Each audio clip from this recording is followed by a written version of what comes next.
Hello, dear parent. Let's talk about the struggle with toys. I hear a lot from parents.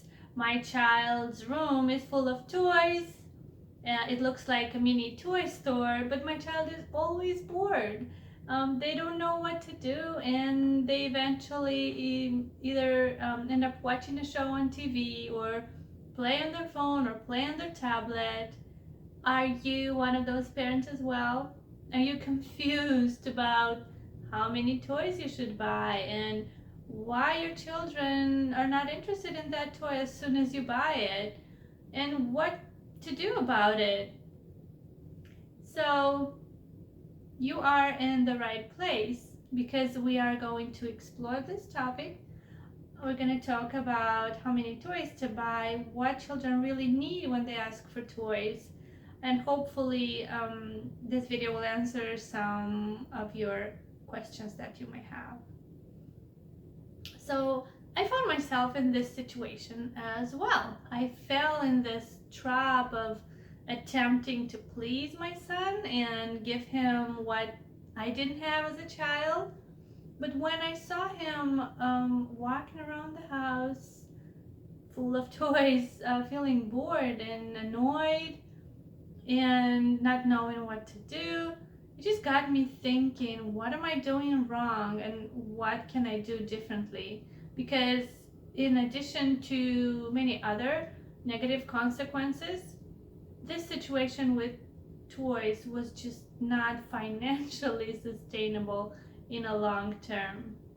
So I started with noticing my impulses and my true reasons when I wanted to buy something for him.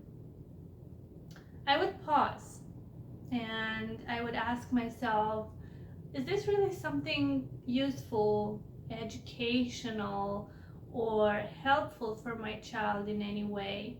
Or is it just me trying to compensate for something? Or maybe I'm trying to avoid dealing with his reaction as I refuse buying what he wants. Obviously, the answer was yes to both of these questions. I was buying those toys out of guilt. I was thinking if I didn't have, then you can have it. But in the long term, that only caused more damage because the situation was getting out of control and he was more and more demanding. So, as you've probably heard, children measure love and affection by how much time we spend with them.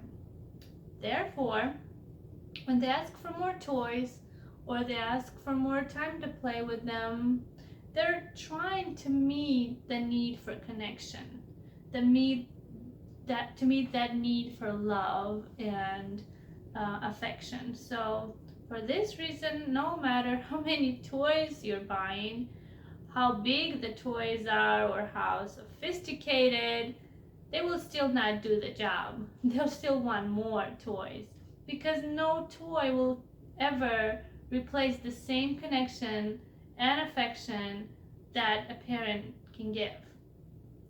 Children don't have the mental capacity to put this into words yet, but they feel this emptiness, this void inside of them, and they're trying to fulfill it in any way that they can. So it is up to us as parents to recognize this and to go to the root cause of that void and help them meet their needs, their real needs. And just be aware of that and offer more time and more connection, more attunement with your child before you decide to buy more toys, more junk, more plastic junk that will just lay around the house and be ignored as soon as you buy it.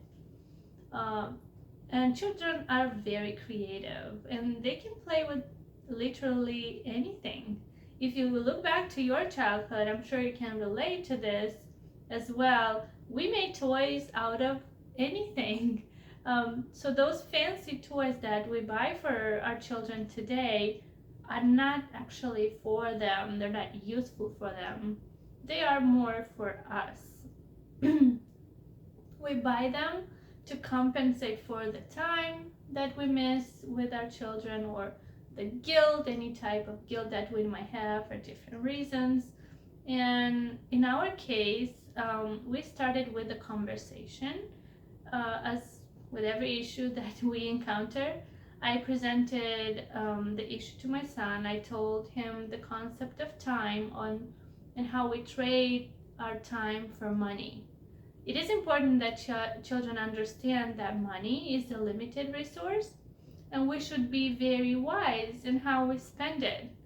I explained to him what other things we could buy with money and how we can decide how to spend it according to our family's values and what's important for us.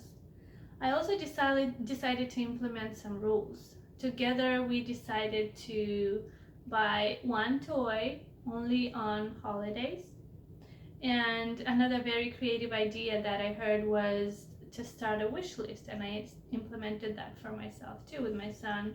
Every time he would see a toy in the store or at the friend's house, and he would like it, we would find it online and add it to his wish list. I explained to him that he could pick one or two of those toys when there's a holiday or when it's his birthday.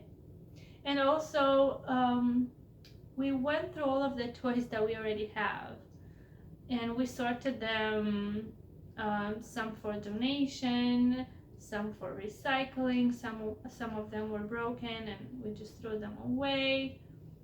Some of them we just donated to friends or other kids. And getting your child involved in this process will make him feel proud and, most importantly, in control. And when you take the time to do all these things and communicate with your child, you're connecting with them and you're meeting that need for connection and also for autonomy, because you're kind of negotiating with them. And by doing this, you're already improving your relationship with them. Sometimes that is enough for their desire for more things to diminish. So next time you're in a store with your child, don't feel pressured to buy that toy. But if you give in, and if you do, just if you end up buying it, just don't do it with any strings attached to it. Don't make the child feel bad for wanting more toys. It is normal. We want our children to want more. There's nothing wrong with that. And after all, you're the responsible adult. You set the limits. You know your family's budget. You know your financial limits. And your child's job is to have desires, have wishes, ask you for things. And your job as a responsible adult is to show them where the limit is, kindly and respectfully. That's it for today. I hope you find this video useful, and you can share it with a friend who you think might need it. So until next time, stay safe.